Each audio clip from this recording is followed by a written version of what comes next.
Thomas, I'll leave the floor to you to talk about your journey, I guess, back to health using plants.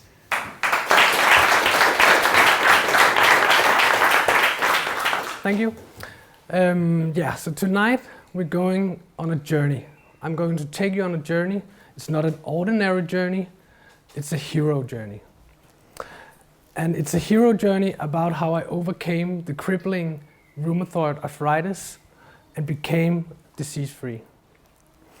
This journey follows the three classic steps of the hero's journey. First the separation, then the initiation in the unknown world, and then the return of the hero to tell the tale. But first the hero must get a call to adventure. The call for me started when I was 3 years old, in almost 30 years ago. I was diagnosed with juvenile rheumatoid arthritis. This disease is a disease which is an autoimmune disease, hits the joint and results in pain and swelling and fatigue. And my main areas of effect was the jawbone, the knees and the ankles. Then I was hit with an eye disease. Actually, I lost the sight of my right eye. Then I was diagnosed with rosacea, another inflammation. Then this time the skin, resulting in redness, swollen red bumps in the face. Then I was hit with anxiety. This was not a surprise considering the juvenile arthritis and the loss of the eye.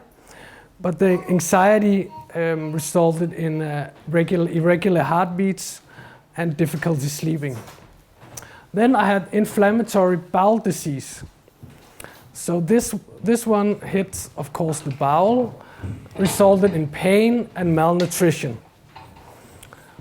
Then on top of that, osteoarthritis. So when you have rheumatoid arthritis for a long period of time, then your joints get degenerated and then you end up with osteoarthritis. And that's primarily in my knees. So as you can see, my body really wanted me to die. Here is an overview of all the medicine I received in all these years, going up to 2014. So I tried every medication for inflammation. I tried up to 20 different medications, even the advanced biologics, Enbrel, Remicade, Mabtera, Orencia, Etrusumab, all of them very expensive and advanced treatments. Nothing gave me relief for a longer period of times. Here are also the number of operations I went through in my knees, in my hands, in my eye, in my jaw. So I was pretty hard, it hit me pretty hard. Here are the prescriptions I had in 2014. So it's a mixture of all the good stuff, NSAID, prednisolone, and the methotrexate and the Benipali. Here are my knees for back then. They are swollen and big. And because they are so big, you have difficulty moving the joint. And then you can get the synovial fluid out of the joint. And I was probably in half a year I got the synovial fluid out about 10 times. So it was a very difficult period. Here are my feet, a little bit of deformity here, and my hands. So the disease started in my hands, in actually this finger.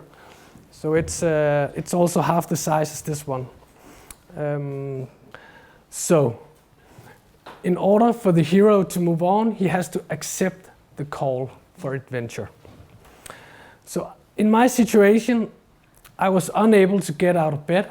I was unable to start a family, unable to work. So in these desperate times, I needed desperate measures. Of course, first I went to the doctor. If there were any solution to my problem, surely the doctor would have told me by now.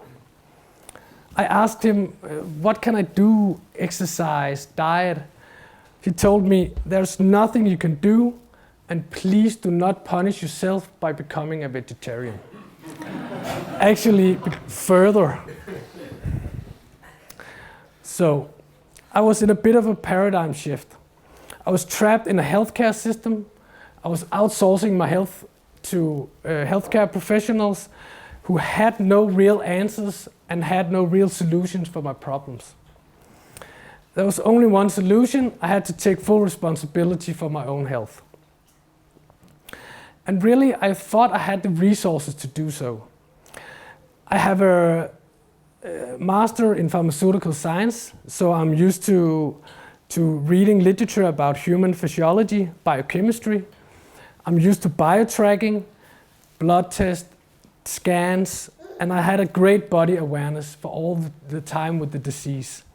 And then from my profession, I was used to solving problems systematically and showing the data, talking with data. So I had a plan to take back control over my situation. I had to search the literature. I had to find the root cause, implement actions to correct the root cause, measure pain, and track my biomarkers. So a hero cannot do this alone. He needs some supernatural aid. First, I researched the literature, find the anti-inflammatory diets, and boy was I confused. There are a lot of different diets and different approaches to healing diseases. You have your fruitarians eating only fruit. You have your carnivores eating only meat. But I found that the vegan and the paleo diet had the most success and has the most literature. So I compared the two, the paleo and the vegan, and found a lot of similarities. So there's a lot of similarities in the overall paradigm. For example, you have your emphasis on greens, no processed food, high quality food source, and the focus on acidity. Also, there were a lot of similarities in the protocols for healing the diseases. Typically, you had a detox fasting phase, whether it was juice, bone broth, water fast, or dry fast. You have an elimination diet where you introduce a food one at a time to see how the body reacts and then take measures according to. Improving the gut health by supplementing or by preparing your food so it's most digestible. You have your physical well-being, your exercise, recovery, relaxation, your spiritual and mental awareness, your, for example, ice therapy or being in nature. So there was a lot of similarities. But still, I needed some guidance, a mentor. To find this, I had 4 critical questions. This mentor has to be supported by scientific literature. He has to be successful in reducing his disease. Can I relate to the person? And also, is the person trustworthy? So, Luke Skywalker had Obi-Wan Kenobi. I had this guy, Clint Patterson, an Australian who actually overcome his rheumatoid arthritis by a plant-based, low-fat elimination diet. And the most important thing, it was backed by science. It's a lot of science, and it's good articles, it's peer-reviewed, you get the point. So I got my mentor, I got the protocol, now the hero must take the trials. So I started the cleansing. The day 1, as you can see, a lot of water, a lot of salad, and a lot of green juice. This is celery and cucumber juice. It tastes awful in the beginning, but awesome at the end. And this is cabbage juice. It tastes horrible in the beginning and horrible in the end. There's a lot of salad, and this is only for 3 days. Yes. But it gave me tremendous relief. in about 2 weeks, I was feeling so much better. My joints were not swollen, my pain was gone, I had beat the inflammation. This is a diagram of my CRP. So CRP is a measure of your inflammation, your chronic inflammation in your body, and it has to be below 5 to be considered normal. So here are my CRP back from 2011. So as you can see, there's a lot of bumps on the road. It's actually a roller coaster, and to use a medical term, I was fucked. Here are around 80 measurements. And if we see here, I had one of my worst periods, over 80 in CIP. 14 days after I started the Patterson program, my CRP was 10. I was so relieved at seeing this, and I wanted to go on. So these bumps is actually a scooter crash in Vietnam. So I think they are excused. As shit happens, exactly. And over here, very interesting, I had steroid injection in both of my knees. So sometimes inflammation can get stuck in a joint, and it can be very difficult, even by this diet intervention, to get the last inflammation out. So that's why you have to flush it out with a steroid injection, and this time it helped. So from that point on, from 2 weeks ago when I measured my CRP last, it has been unmeasurable or 212. So it's very fantastic. I also track my pain and my swelling to see, do I feel better? Is the pain better? Is the swelling better? So here I have a diagram of you see my knee, my elbow, my lower back, chest and hip, and a total pain score of 29 over here and dropped by 10 here. So clearly also my joints were feeling better. Here you have a diagram of these scores. And again, you see here, start of the Patterson program, it drops dramatically. And over here you have the steroid injections. So both quantitatively, and so I can quantify this both by measuring my blood test and by actually feeling how is my joints. I also track other things. And to be a real biohacker, of course, you need to track your poop. Sorry, here are the poop score, the poop info, and I will spare you for the poop photos. Over 500. Important. Also, I of course tracked stress, sleep, general info, safe foods, and supplements. So this was very time consuming, but you have to track your progress because you cannot approve what you don't measure. But of course, the hero has temptations on the way. For me, temptations on a low-fat vegan diet, of course, was fat and sugar. And keep in mind, this was a vegan diet, but also low-fat, gluten-free, low FODMAP, no nightshade, no sugar. Very limited, and to be honest, I was a little afraid that I could survive to see my healing complete. So I needed some info on my nutrition. Do I get enough of everything? Here are a typical day of eating on the introduction phase. Here you have my cucumber celery juice, the buckwheat, the spinach, the spirulina, blueberries, also my supplements, my multivitamin, and my omega supplement. So if we look at the macro and micronutrients, I got all the calories I needed. I got all the protein I needed. And of course, I was high on the carbs and low on the fat. But also you see here, I had plenty of fiber, plenty of iron, vitamin A, vitamin C, and vitamin B12. And even too much folate, if that's a thing. here is a more balanced look. You can see the vitamins, you can see the fiber. Over here, it's the lipids, so I get a lot of omega-3. So the ratio between omega-3 and omega-6 is the most important thing. Has to be balanced. And actually, I'm getting more protein than I need.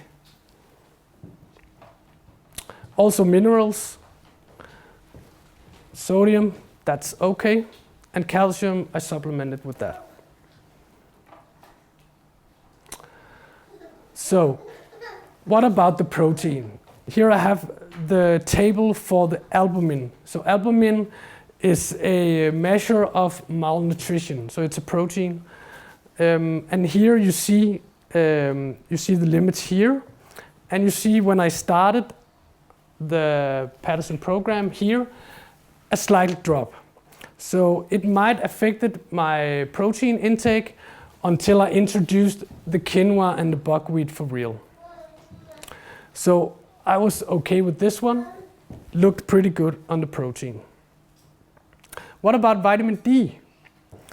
So vitamin D is very important for your overall immune function. And here I have measurements back to 2009. And here I started the Patterson program, no problem with vitamin D. What about B12?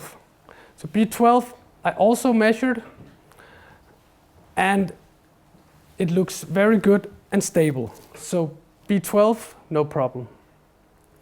I also had a lot of other lab data. Here I measured my folate, my iron, my zinc. So in all, I was pretty relaxed with my nutrition. I also tracked my weight. And of course, here are the data from back to 2012, and here 2018. So here you see a significant drop when I introduced the Patterson program. So of course I was experiencing some weight loss due to the low fat content. Also I sweat a lot of inflammation and synovial fluid, and most importantly, the less weight was very good for the knees. So the knees, if they take a lot of bearing, the knees will get more inflamed and more painful. So this was actually a good thing. So when I eat a lot of carbs, what about glucose? What about diabetes? So I also measured this. I measured my glucose and my A1C. So these measurements were also in range, all of them. So I was pretty much satisfied with this. So the next step for the hero is the atonement with the Father. My Darth Vader was of course the doctor. So I told the doctor, "Have you seen my latest blood test?" And he answered, "Yes, they are truly amazing. A miracle must have happened." But I thought, it's not a miracle, it's just hard fucking work. So me and the doctor, still not agreeing on the root cause of this disease. And to find the root cause, you have to look at the gut. It's all about the gut, and it's all about the leaky gut syndrome. So when you got a leaky gut, you have a dysbiosis in your microbiome. This dysbiosis can be caused by many things. Low stomach acid, low enzymes, it can be infections and food allergies. So when you do not break down your food properly, then undigested food particles can leak through the gut mucosal lining and then enter the bloodstream. These circulating immune complexes can trigger your own immune system by a mechanism called molecular mimicry. So this molecular mimicry is you have your microbial antigens or your undigested proteins. They get recognized by your own immune system, and they form antibodies against these undigested particles. And other places in the body, other protein strings will look similar to the undigested ones who penetrated through the mucosal lining. And here you have examples of an rabies virus and an insulin receptor having the same protein sequence. So this can confuse the immune system. So the literature around the root cause, of course, I also looked at that one. So here we have a study about the small intestinal bacterial overgrowth in patients with rheumatoid arthritis. The conclusion was the high frequency of small intestinal bacterial overgrowth found in patients with RA was associated with high disease activity. So the more dysbiosis you have, the severer your disease was. Also, this one concluded that a vegan diet changed the microbial flora in RA patients, and these changes are associated with improvement in RA activity. Also, this article concluded that patients with erosive RA, severe RA, form the most clearly different from the controls. So the results suggested that the intestinal bacterial play a role in the development of RA. So how do we heal the gut? Here we have the 4 R's. So first, as I did, you have to remove the processed food, the stress, the antibiotics, and so on. Then you have to replace your stomach acid. You have to supplement with stomach acid, enzymes. That can be hydrochloric acid, protease, lipase, amylase. Then you have to reinoculate the gut. And then that you do with probiotics and prebiotics. That can be from different plants, fermented veggies, or probiotic supplements. Then you need to repair the gut. You have to reduce the inflammation in the gut. Here you have to restore the gut integrity with glutamine, it's an amino acid, and zinc. You have to reduce inflammation with compounds like quercetin and curcumin and ginger. These are powerful antioxidants. You have to be mindful when you eat. You have to have a sense of purpose. You have to be relaxed when you eat so your digestion improves. So now the hero must move from the unknown world to the known world. The apostasis is the point where the hero transforms.